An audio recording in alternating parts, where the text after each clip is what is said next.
प्रणाम सब गोटे के। हाँ, मंजू मिश्रा आइ अहाँ सबके बीच जितिया व्रत के पहिल दिन के माछ मरुआ के कथा ल क उपस्थित छी। कोशिश करै छी अहाँ सबके लेल यूजफुल हैत, तो चलू सब गोटा सुनै जाओ। जितिया व्रत में माछ मरुआ नोनी साग आ झिंगनी के बड़ महत्व देल गेले हैं।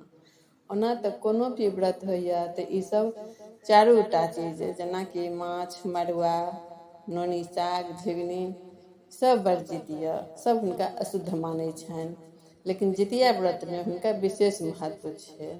मिथिला में तो सब गोटा ई सब चीज खाइ छथि, लेकिन जहन कोनो पाबनि तिहार होइया तो ई सब चीज के निषिद्ध मानल जाइ छै। ई सब चीज नहीं खाइ छथिन। माछ खाइ छथिन तो माछक बर्तन अलग रहै छै, अलगे बनाबै छथिन, अलगे खाइ छथिन आ धो धा के साइड कऽ के राखै छथिन। तहिना मरुओ के होइए, मरुआ जे पीसै छथिन जाँत में, फिर जाँत पीसला के बाद फिर जाँत के बढ़िया से धोइ दै छथिन जे कोनो चीज पीसब तो ओ चीज अशुद्ध नहीं भऽ जाए, तो हुनको धो धा के फिर लोग कात कऽ दैया। तो तहिना नोनियो साग के निषिद्धे मानल जाइ छै। एहिमे खाली केसे रहै छै, ओहो निषिद्धे होइया। तीनू चारू गोटा अपन विचार केलथि जे देखियो खाइत काल खा ले जाइया आ बाद में हमरा तिरस्कार कऽ के काट कऽ दैया, से नहीं, आब हम एहि पृथ्वी पर में नहीं रहब।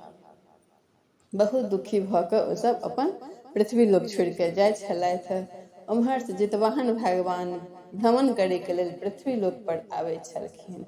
देखलखिन हिनका सबके सब उदास मोने जाइत, तो जितवाहन भगवान पूछलखिन माछ से जे अहाँ सब कतऽ जाइ छी, अहाँ सब एते उदास किया छी और कतऽ जाइ छी। माछ कहलखिन जे देखियो खाइत काल तऽ खा ले जाइया स्वाद से, आ जहन खायल भऽ जाइ छै तऽ हमरा सब कात कऽ दैया, बड्ड अपमान करैया, तिरस्कार करैया, से हम पृथ्वी लोक में नहीं रहब, हम जा रहल छी। तै पर जितवाहन भगवान कहलखिन नहीं नहीं अहाँ सब नहीं जाउ, अहाँ सबके हमर जे व्रत हैत ओहिमे अहाँके जाबे तक अहाँ सबके नहीं खायत ताबे तक ओकर व्रत संपूर्ण नहीं हेतै। ताहि दुआरे से अहाँ सब पृथ्वी लोक पर चलू, अहाँ सबके बड़ महत्व देल जायत।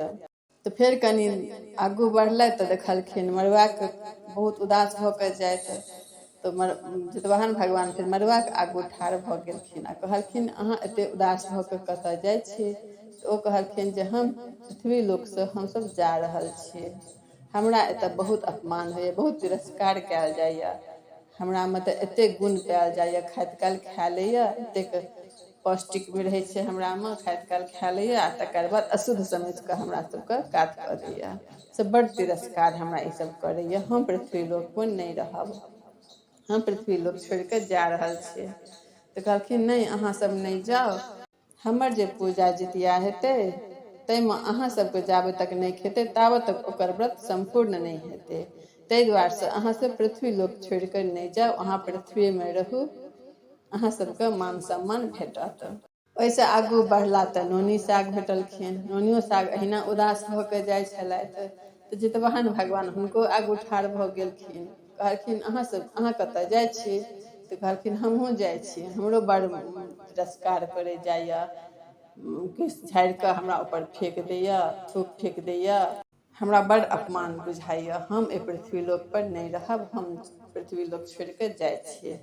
तऽ जितवाहन भगवान कहलखिन नहीं अहाँ नहीं जाउ, पृथ्वी लोक पे रहू, हमर जे व्रत जितिया होइया ताहिमे अहाँके खेती नहाय खाय के दिन, तहने हुनकर व्रत संपूर्ण हेतनि। बस हुनका कनि मन खुशी भेलनि, ओ पृथ्वी लोक लौट एलथि।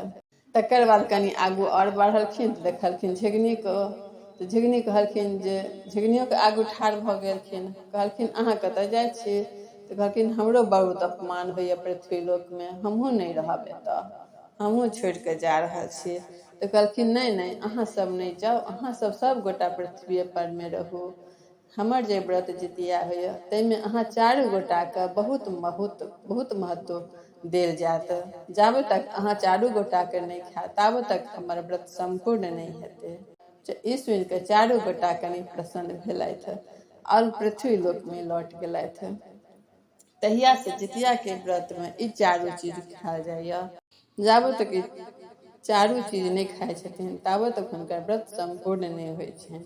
ताहि दुआरे से व्रत में ई चारू चीज खायले जाइया।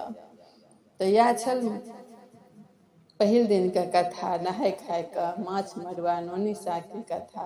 फेर मिलै छियै अगला नया वीडियो में। ताबत तक जय मिथिला, जय मैथिली।